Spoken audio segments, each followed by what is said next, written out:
Good morning again, everybody. It's your boy D Max. So let's talk. I had to cut my other episode short because I had some technical difficulties that was starting, and so this is just a continuation of the conversation that I was having before. But I wanted to change the focus a little bit so that we can address who we be talking about when we say they. When we refer to they uh, in the realm of what's going on in the country.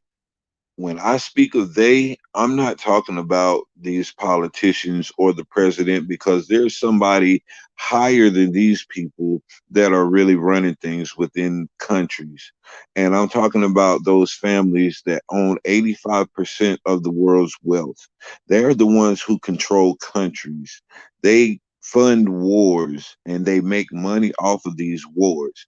And so how much would they stand to make off of an internal battle in the United States? Because remember, who are we buying our ammunition from?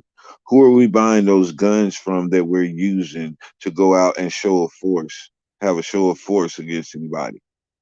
We have to buy it from their industries. We have to buy it from their gun manufacturers. Okay, so we're just putting money right back in their pockets, and we claim that we're going to defend ourselves against them when we're getting all of our weaponry and all of our equipment from them and funding them even further. Now, I know it's hard to go out and find some weapons that's not coming from one of their manufacturers, but I'm just putting it out there that they have control over everything, and everything is all it ultimately is going to come back to them. And so they love to see us fight. They love to see us argue with each other. They love to see us out here murdering each other. And it's more than just black people. It's everybody because they make money in the midst of all of this chaos. When people go to jail and they have to pay all of these fines, that money goes up the ladder and it ends up in their pocket. It makes its way to their pocket every single time. So no matter what we're doing in this country, we're not doing anything to fight against the people who really control the outcome of the things in our country. And it's not the presidents of any country. They are they're just figureheads, basically.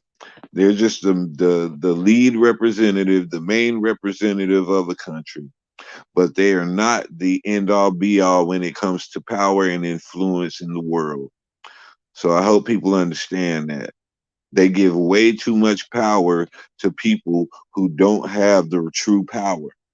The true power is coming from the Rothschild family, the Rockefeller family, the DuPonts, all of these families, whatever the royal family, whatever their last name is. These are the families and the people who are influencing all of this stuff. They're the one who's sending down the mandate for these figureheads to carry out.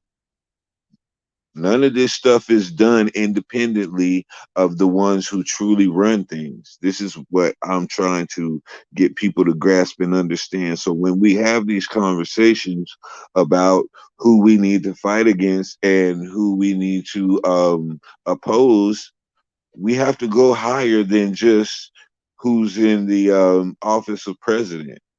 We have to see who's really, really funding these who's funding these protests. It costs a lot of money to organize that stuff. January 6th, it took a lot of money to organize that stuff. So who paid for it? Who was the donors? You know what I'm saying? Let's get some names and let's tie those names back to different companies and organizations and see where the money really came from for these things to take place. Because it's not just happening by chance. And these regular working people are not out here spending their money when they're living check to check during a pandemic for them to go up here to the Capitol and do this. I'm not believing that. So who's funding these things? Yeah, man, it's really a mess.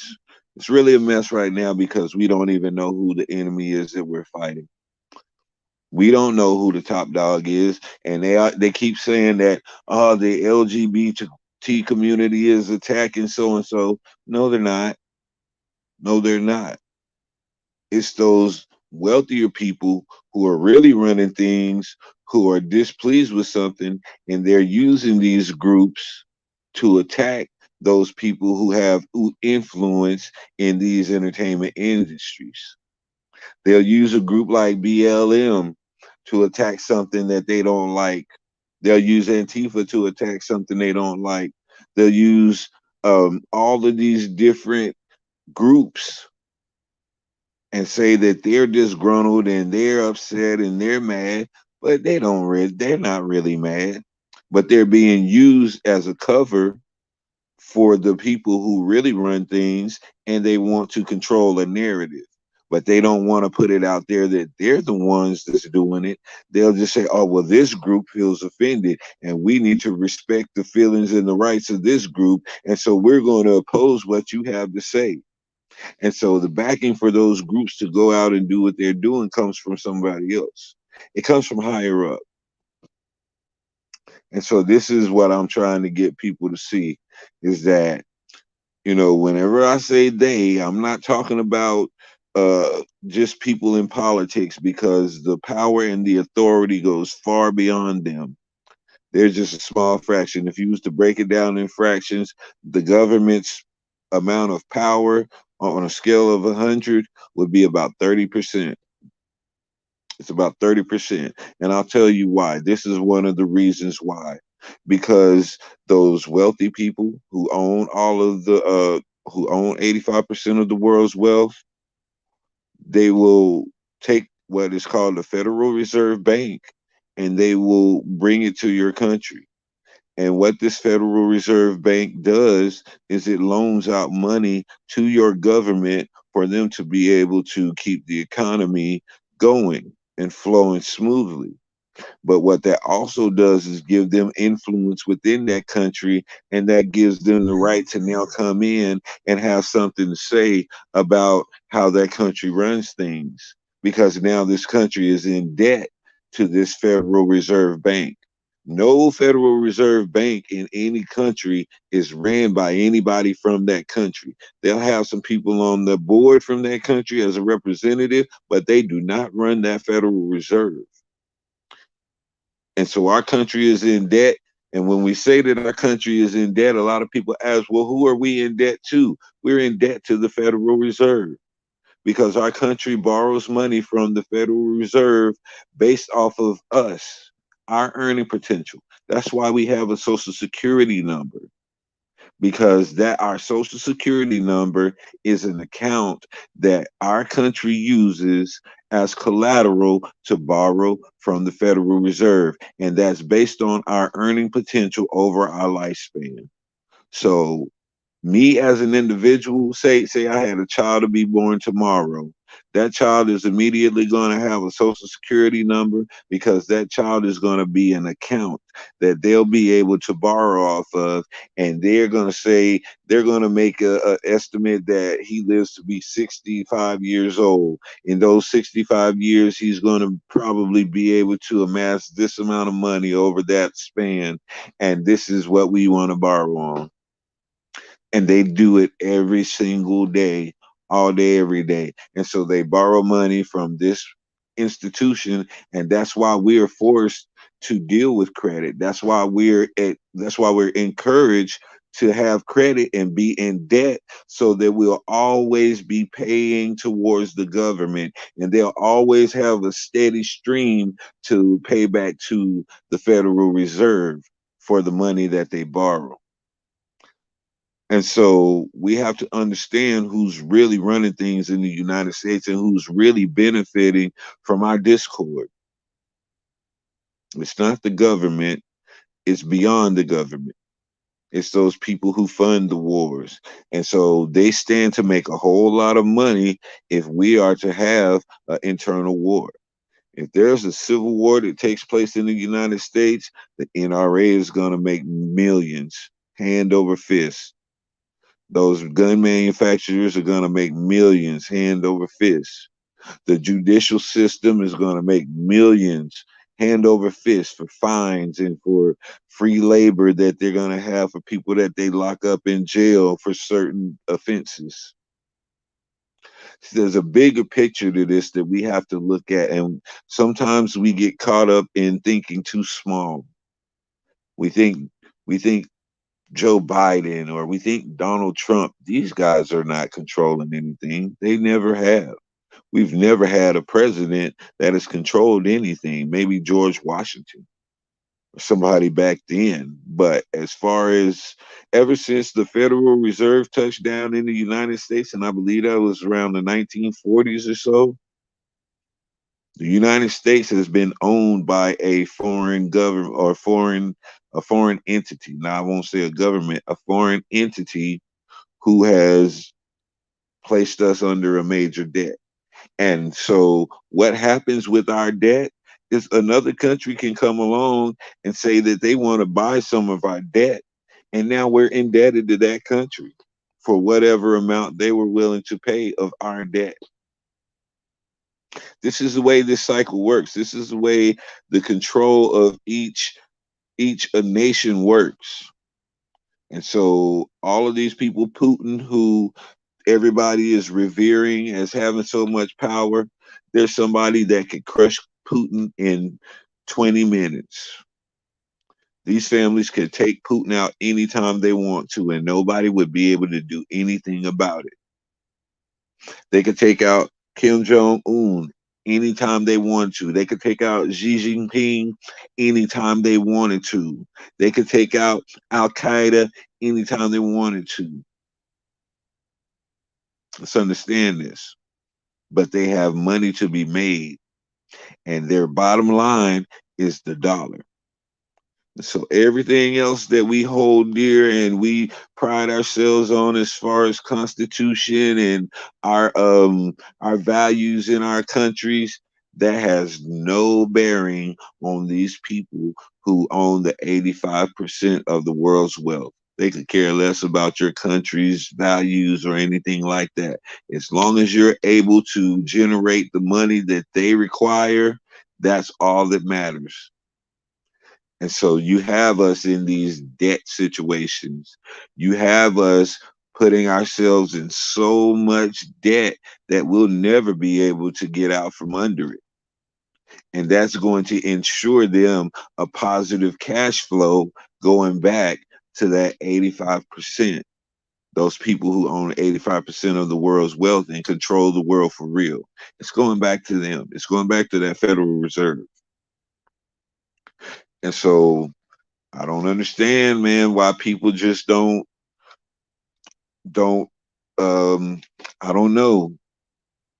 They don't see past the government that we have. You have to see past them. They're not the end all be all for anything.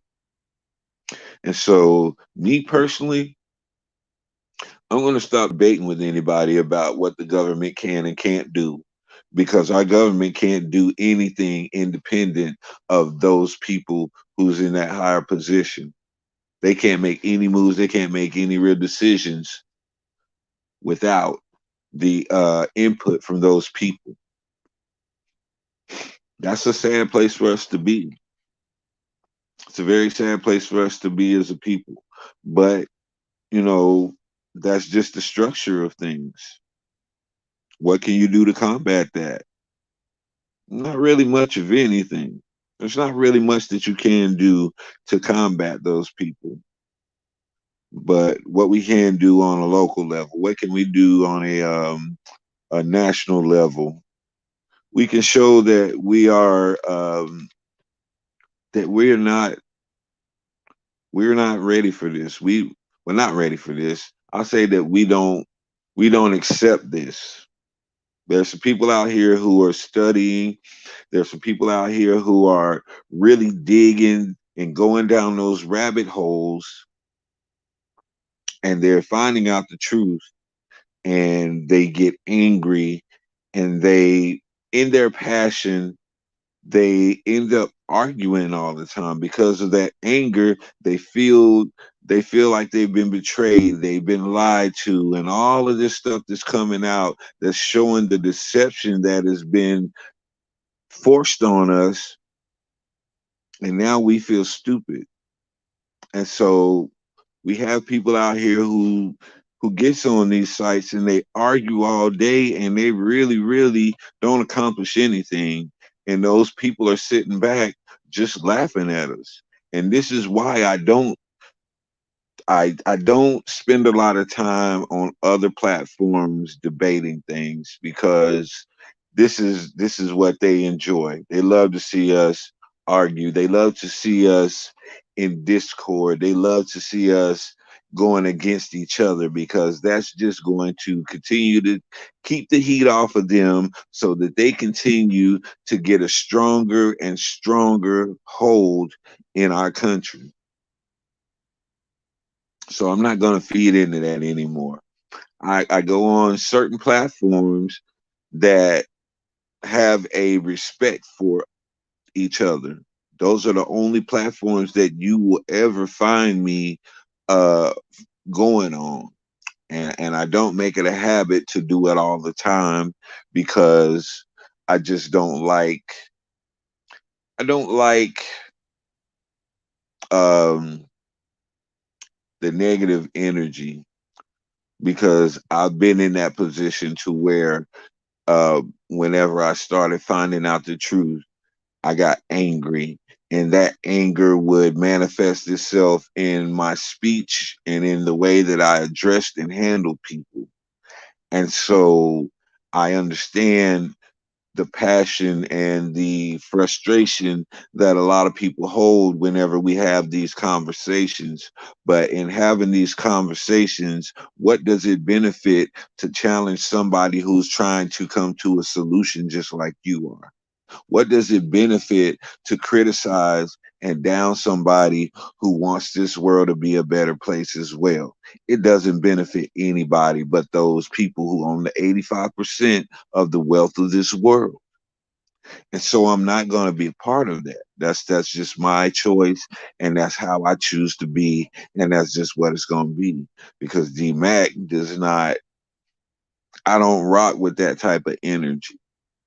You know what I'm saying? I don't like to get um amped up, because when I get amped up, I tend to offend. And not like with, well, I ain't gonna say it ain't no malice in it, because it is a bit of malice in it. Whenever someone don't understand something and they just don't try to understand it, and they'll just dismiss it because they don't have any understanding in that area, you know, I try to disengage and leave stuff like that alone. If you don't have any understanding about it, then you don't need to speak on it at all. So and that's what I practice. If I don't have any understanding on something, I'm not gonna speak on it at all until I get some understanding about it. But to each his own. And I support everybody out here who's really, really trying to find an answer to this sickness that we're going through as a country. I applaud everybody, and I'm willing to support anybody on that end. But like I said, I'm not going to get engaged in those arguments, because that's what draws the views. That's what seems to get all of the attention in this YouTube world, is people going against each other, and all of the anger and all of the just the chaos that's going on amongst people on these sites. That's what everybody is attracted to. They're not attracted to the people who's going to have self-control and who's going to have cognitive thinking skills and actually talk through the scenarios to try to break it down so that everybody can understand and we can come to a solution. This is what needs to happen, but it's not taking place because arguing and beefing is what's getting all of the attention. I'll never care about views. I'll never care about likes. I'll never care about subs. I promise you on everything. So that means that I'm not willing to do what a lot of people are willing to do on here in order to get those subs, in order to get those likes and those views. And I'm okay with that. I'm okay with being at 150 subscribers in a year. That's fine with me. If I continue to grow at that rate, that is absolutely fine with me because, like I stated many times before, and I'll continue to state this, I have quality subscribers. I have actual people. This is not bought bundles. This is actual people who heard something that I said and they said, this dude, he makes some sense sometimes. And, they chose to subscribe. And so I always make sure that my subscribers know that they are valued by me because I know that these are actual people and they're quality people. And so, based on that, I have a responsibility. I have a responsibility to withhold the standard. I have a responsibility to call out the things that I see, regardless of who it's going to offend. I have a responsibility to stay true to who I am and to stand firm on my beliefs that I put forward. And if anybody rejects or disagrees with anything that I say or believe, you're well within your rights to. But guess what? I'm not going to use my platform to make it another one of these beefing situations. I'm not going to use my platform to perpetuate the negativity and the toxic energy that everybody seems to be attracted to. I'm not going to do it. Um, I see ultimately where this is heading as far as YouTube and the outcome of the toxic energy that they're constantly promoting, while at the same time in their community guidelines, they strictly preach against all of the things that they promote on YouTube. So we as YouTube providers have to understand these things. And I want to give a shout out to my brother, Reverend Tony, for bringing this to my attention. Um, this is something that's going to cause a lot of people to to um to get lost. They're gonna be lost because they're gonna lose their identity in YouTube. Same way people in the music industry and the acting or anything like that lose themselves for fame, for notoriety, for money. It's the same concept. The whole entire concept of YouTube is structured just like the entertainment industry. But people don't understand that. They think they have freedom on here. They think they have um, the right to say anything on here. But you will slowly start to find out that you don't, especially once you get monetized. If you're looking for fame and you're looking for money from these YouTube channels, then you're going to have to play that game. You're definitely going to have to play that game. And I notice a lot of content providers are starting to pick up on that. So, as a country, as a people, we have to understand who's really in charge. It's not Donald Trump. It's not Joe Biden. It wasn't um, Obama. He was not in charge of anything. Neither was Bush. Neither was Clinton. Neither was Bush Sr., and so on and so forth. None of these people have ever ran this country. All countries are ran by those people who own 85% of the world's wealth, and that's the bottom line. That's the true enemy. Those are the ones who get disappointed or they don't like something that one of their bought and paid for entertainers or slaves say that goes against their agenda. And so they will use other groups like BLM, Antifa, or LGBTQ community or any other group, and they will use them saying that they are displeased and they are offended when really it's those other people who are keeping their system intact. And they're doing it covertly through these other organizations.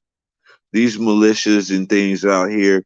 I remember I don't know if it was the Charlottesville protest, but there was a protest where a man pulled out a handgun right in front of the police and fired it into the crowd of BLM protesters that were out there.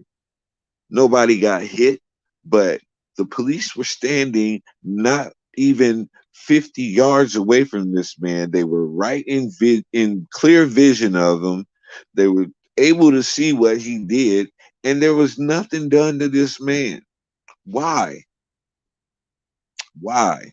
What was it about this man that made him above the law? Because his actions was an action to where he thought he was above the law and he was entitled to be able to do that. So what empowered him to do that? Because he know he has the backing of those people who own 85% of the world's wealth. And I keep on repeating that so that it can get into people's brains who really runs things in this country and every other country around the world. I want people to understand that. And so that's why I keep repeating it. And I'm going to keep on repeating it because repetition is the way that we maintain information. So I don't understand. Well, I don't know how many more people will continue to be fooled into believing that Donald Trump really has some power or Joe Biden really has some power or whoever else we hold on a pedestal in the United States as being an authority figure. We're going to point to where we're going to have to understand that they're not in power. And so,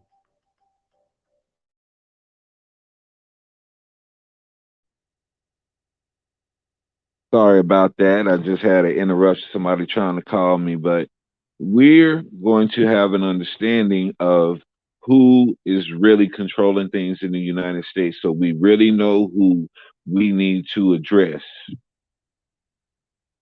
And how do you address these people? That's a whole other question right there. How do you address those people who control the world?